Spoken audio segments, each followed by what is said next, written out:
All right, welcome to the Maui Jim Maui Invitational postgame press conference for Game 3. We have Coach Bill Self with the University of Kansas joining us with Isaiah Moss and David McCormick. We'll start with opening remarks from Coach. Well, I don't think we played great, but I don't think we played poorly either. I thought Chaminade did a good job of getting after us. And, I think the game was much closer than the score at halftime.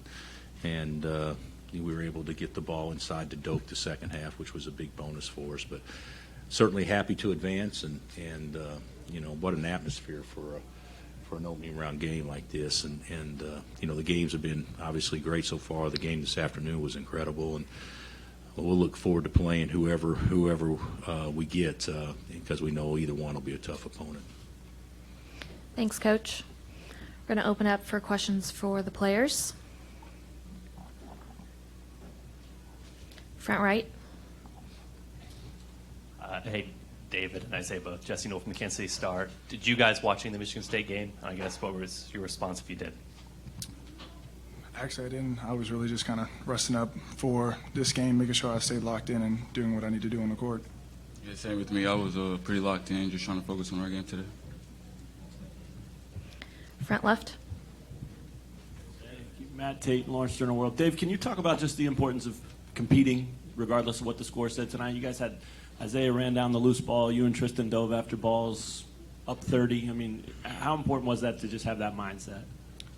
It's a part of our culture, is always competing. Like Coach talks about the difference in trying and competing is actually having that production and making sure, just not thinking about going for a loose ball, but making sure that you try to save it or dive over it or get that extra possession. And that's just the culture that we have among our team.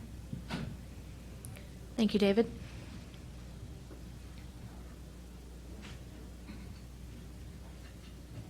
I just want to ask you, Isaiah, about that too. How'd the hamstring feel? You looked like you had to open it up to go get that loose ball. Yeah, it's feeling good. I'm still getting treatment, but every day it feels like I'm getting better, so thankful for that. No hesitation? No. Front right. To the players, did Chaminade get your attention when they led 5-0, and what was the key to forcing all those turnovers? They had 27. I wouldn't say it was that they got our attention because Coach had a great scouting report before. We just needed to lock in and do what we needed to do in order to be successful.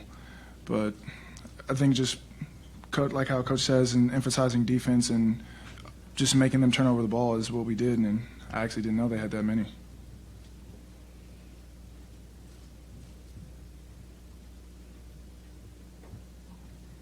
Isaiah, any thoughts about starting the second half? No, it doesn't matter to me. I'm just going to, anytime I'm out there, I'm just going to give it 100%, coming off the bench or starting. I'm just going to try to give them all. When did you find out? When I was on. Yeah, when you were coming back out or early on? Just halftime. Coach just told me I was going to start the second half.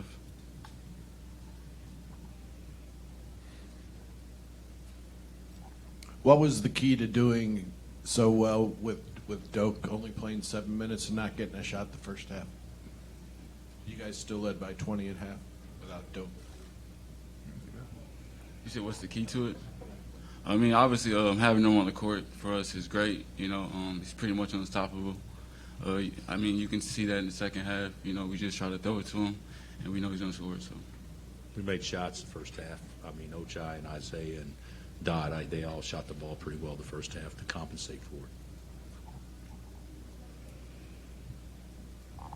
Any other questions for the players? All right, we'll let the players get back to their team. We'll open it up for questions for Coach. All right, guys. Front left. Hey, Coach, what was your impression of Chaminade? How do you think they might be able to do at the Division II level this year? We played them twice since I've been coming here, and I'm not trying to speak negatively of the prior teams, but this is the best team they've had that we've seen.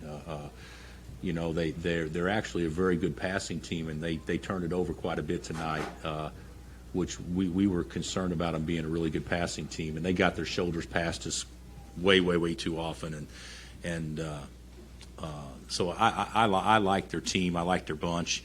we had a huge size advantage, obviously, but I don't think at the Division II level they're going to go against very many teams that has a guy like Doak that's that big. So I would anticipate them and expect them to have a good year. I believe last year they had a good year. And I know they played Arizona extremely tough in Tucson, if I'm not mistaken. So, Capo, it's single-digit game. So if you can do that in Tucson, and this team, I would think, would probably be every bit of last year's team. I would think they'll have a fun year. Thanks, Coach. Front right.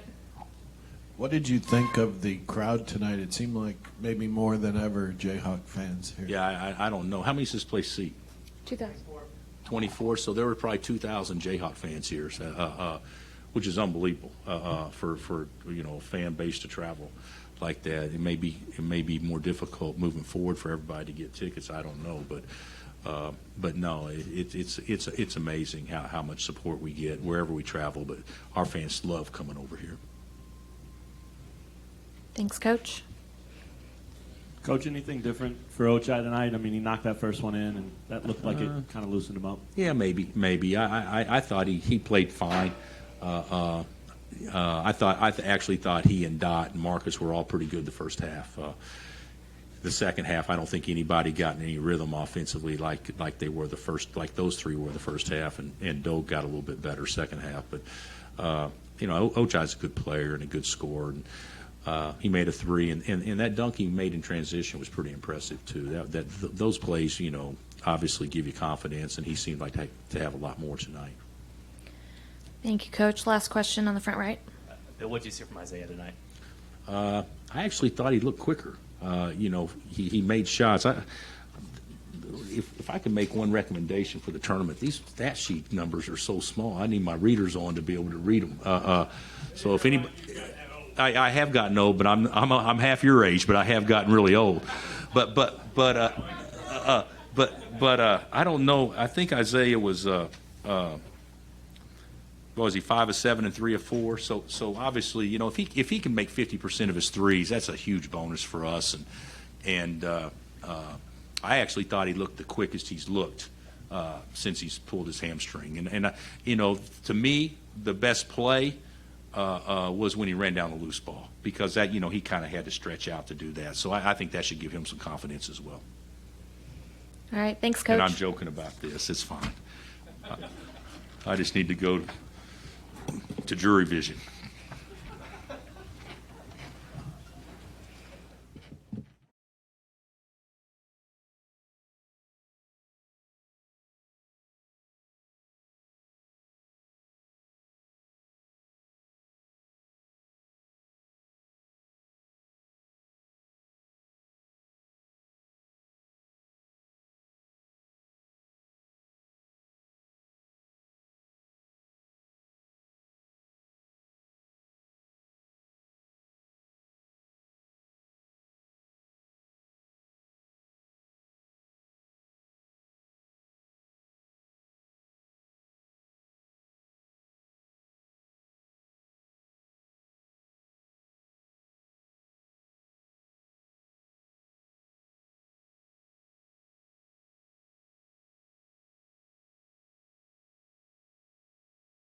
Yeah, we knew they were a really good team. We've been, unfortunately, we've had 2 weeks to sit and prepare for them and watch them way too much. And we knew how good they were. And I thought through stretches, the first executed game plan really well, and then the second and third one got us where we weren't locked into what we were supposed to be doing offensively and defensively, and that's the moment it kind of got away. But, hey, the last time I played these guys, I lost by 51 points, so 30's not quite as bad as 51. But I think they're, they got a chance to be a really good team this year, whether it be national title or whatever. So our guys came out and competed, and when we were down 20-something, but they didn't. They kept battling, and at least, we had stretches where we played really well. Thanks, Coach. Question on the left for the players. For both of you guys, if you could talk about Azubuike and the big McCormick and the big guys inside, how tough were they to handle? They're definitely tough. You don't realize how big they are till you're down there really banging with them. As a Buki, he's really elite at just whenever he gets the ball down low, just getting it up high. And, you know, our tallest guy is about 6'6", 6'7", so that's definitely hard. Yeah, we tried to double them a lot, and we knew even with doubles it would be hard to do so. We kind of went in trying to make plays and get strips, and that didn't happen a lot, and we paid for it. So, but yeah, they're really good. Obviously, that's why they're on Kansas. So, Thank you, Tyler. Any other questions for the players? In the right. For either you guys, being back in the tournament this year, what does it mean to you, even after tonight with two more opportunities to do something in this event coming up here? Being in a tournament is definitely memorable. It's something you'll be able to tell, like, your kids one day, even your kids back home, or your family back home can watch. But it's definitely special, especially coming out, playing against Kansas, a team that I grew up watching, just being from there. So it's definitely special. yeah, it's a lot of fun coming out here, even on Saturday and Sunday. All the events they have for us and the banquets and whatnot, that's a lot of fun. Then obviously the games, and I think our returners and older guys know that, you know, these next 2 days we really do have a shot to pull out an upset. We've done it before, so it's nothing new to us, and we're just going to keep our eyes set on that. Thank you, Tyler. Any other questions for the players? All right, we'll let you two get back to your team. Thank you. Thanks. We'll open it up for questions for Coach. Over on the left. Coach, you talked to me at the press conference about Udoka Azubuike. He's the real deal, isn't he? And how tough were they inside? Well, we knew they were going to be really tough inside. I told several guys that, you know, Coach Odom has probably seen a lot more than me, but he's the best that I've seen in all my time period at being in the Maui Invitational, at sealing guys on the inside, catching the ball in traffic, and going up and dunking it before you even have a chance to send your double team over. So he's got some, you know, obviously I think he shoots 70% from the field or something like that, something ridiculous. He's pretty special inside of 3 and 4 feet. And the other two big guys are pretty tough too. So, you know, I noticed that they went to playing a lot, just one big guy for a good stretch of the game, and that kind of changes the dimensions of everything as far as, you know, the game plan we had. We thought they were going to play two bigs a lot of the time, really try to take advantage of us and double team from different areas. But I think they went and matched up with us a little bit better when they had 4 basically wing guards out there, and we had trouble scoring on them. How do you guys kind of move on from this one and try and get that maybe that shocker in the next day or two? What's the mindset to do that? Well, as soon as I walk out of the room, you don't have time to sulk about this. You know, obviously you wish it was a closer game and you had a chance to win going down the stretch, but I've been here too many times to know that if I spend another hour thinking about, you know, what happened tonight, then I'm not going to be ready for tomorrow. We play at noon tomorrow, so as soon as I walk out this door, I'm shifting focus to, you know, learning about UCLA and BYU and seeing who we're going to play and trying to figure out a way to beat them. You know, it's when you play really good teams like this, it takes a miracle. You know, the miracle wasn't tonight. Maybe it'll be a little bit later. Thanks, Coach. We got one in the back. Hey, Coach. It's Michael Sullivan, Guava Press Media. Playing in this tournament as a D2 team with obviously big D1 schools, what's the most valuable lesson you think your players get out of this event? And do you think we're going to do better than 23-8? Well, I hope so. I hope so. But you know, sometimes we've come over here and we've taken 3 losses, and last year I was able to schedule 3 wins, so the record kind of shifts along those lines. But we love playing in this tournament, and the fact that our previous 2 games against D2 teams, everything went smooth and everything was great. We had 28 assists, 30 assists. We hardly turned the ball over. We got the ball everywhere we wanted to. And then, you play these teams and they have the ability to expose weaknesses. And for me as a coach, you don't always see that in practice.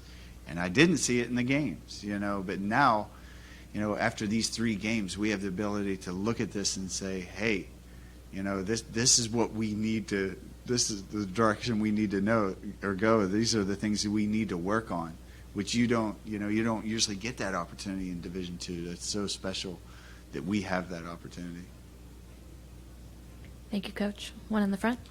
Hey, Coach, real quick, you talked about them going small early. You guys were up at the Yeah. time, I think. What dimension does that bring to them when they bring in, especially Moss, their outside shooter, in that 4-guard lineup?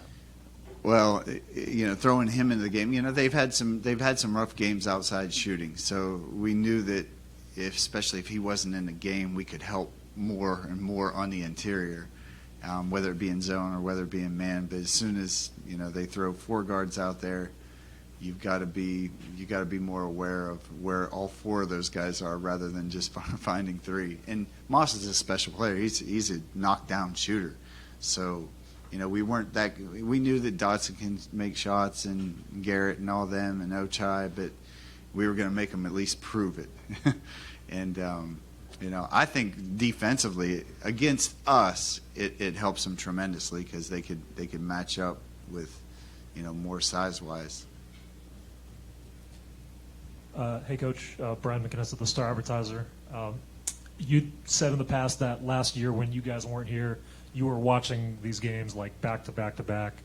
And was it in person? Were you here physically? Yeah.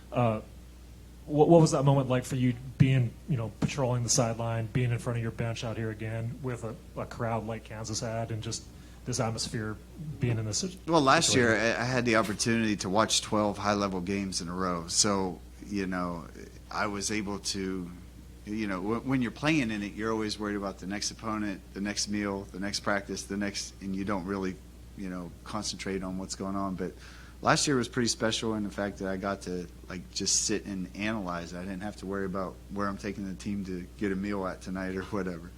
But yeah, it was a lot of fun being out there again, coaching and having a chance. We're feeling pretty good. The first 10 minutes of the game, you're still in striking distance. You got a chance, but this tournament's the best in the world. I've been to a lot of tournaments, and this one's the best in the world. Everybody wants to be a part of this one. Thank you, Coach. All right, I think that will do it. All right. We appreciate it.